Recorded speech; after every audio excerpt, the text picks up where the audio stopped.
Then I mean, 20 years at SuperSport, you've seen players come and go. If I were to say, give me your best 11 from over those years, who would you think of? Yeah, it would be a tough one. Even to say who would be my coach. Yeah. Because Pizzo and Gavin and Stuart Baxter, up to now, have been by far the most experienced and professional coaches I've worked with. Obviously, Caetano is still starting his way out. But if I had to pick a team, I guess now my goalkeeper would be Ronwen Williams, just because he's the most capped player in the history of the club. He has over 300 caps, and at his young age, I don't think there's any player that will get more caps than Ronwen for the club. And you know, my other keepers would be Andre Orense and Grant Johnson, who are both part of my coaching staff now. So in a way, I'm sure they'd be pretty proud that Ronwen pipped them to my all-time goalkeeper at the club.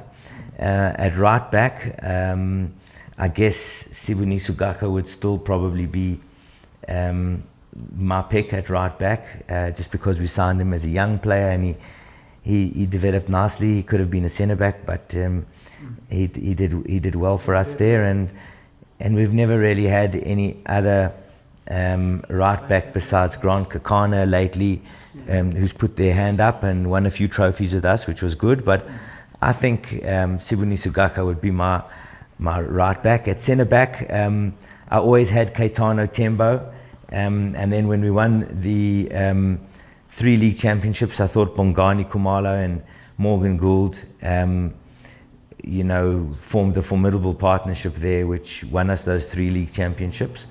So between the 3 of them, I would pick my centre backs from. And at left back, I always had a soft spot for Mandla Zwane. But I guess if I had to pick in my all-time team, I would probably put Aubrey Modiba as my left back, even though he played higher up the pitch for us. I think left back is a great position for Aubrey, and I would have had him as my all-time best left back, also to just have him in the team because he's so attacking.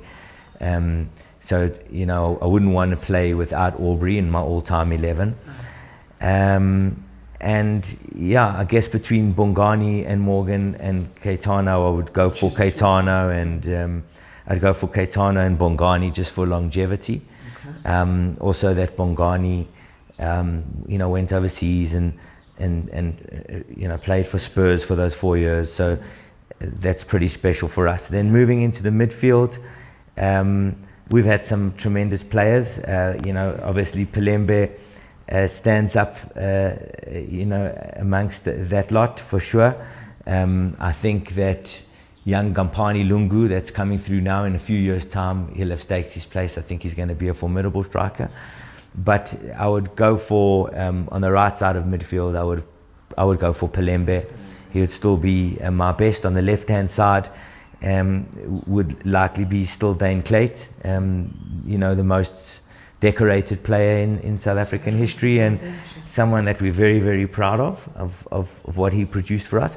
The middle of the park's interesting for me because John Mueti and Tommy Madakaki were for sure my combo, but in the last few years, especially the last 5-6 trophies that we've won, I think Dean Furman certainly puts his hand up as one of the better captains that we've had, and I think he'd fight his way into my all-time 11 for sure.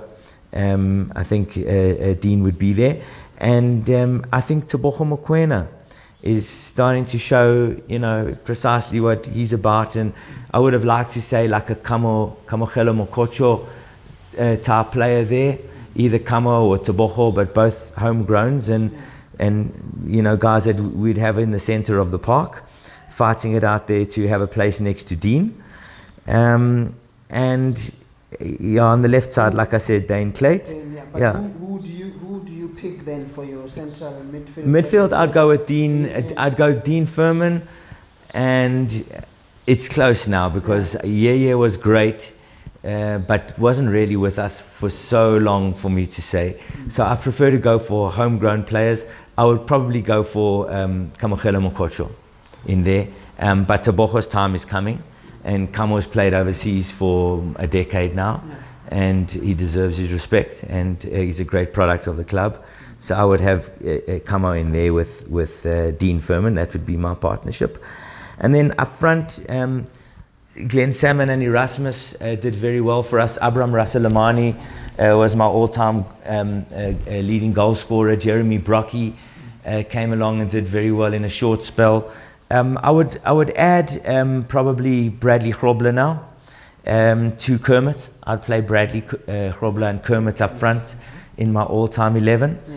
They would be my strikers. A good target man like Glenn Salmon would have been up there.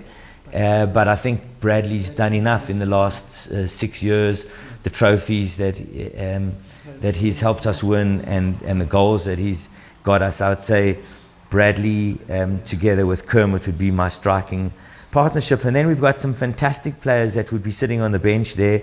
The likes of Teka Modise would be sitting on my bench. Rasalamani and Brocky would be sitting on my bench.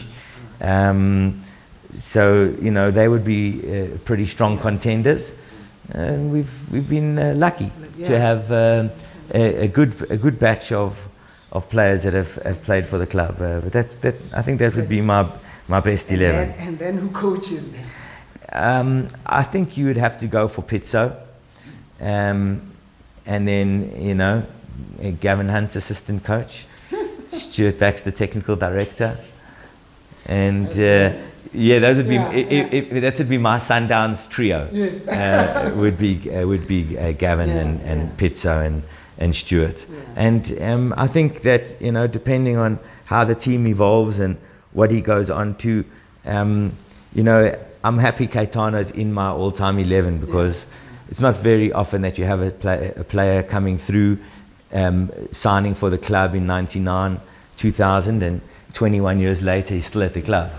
That is very special, and I don't see it in many of world football. I don't see it. So, he's a son of the club that we're very, very proud of, and that he's managed to get to this point and add his first trophy.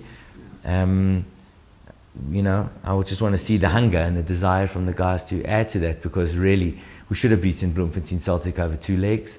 They haven't finished above us in the league in a decade, and to have two stabs at beating them, and we couldn't do it once, for a place in the final against the Pirates team that we know we are competitive against.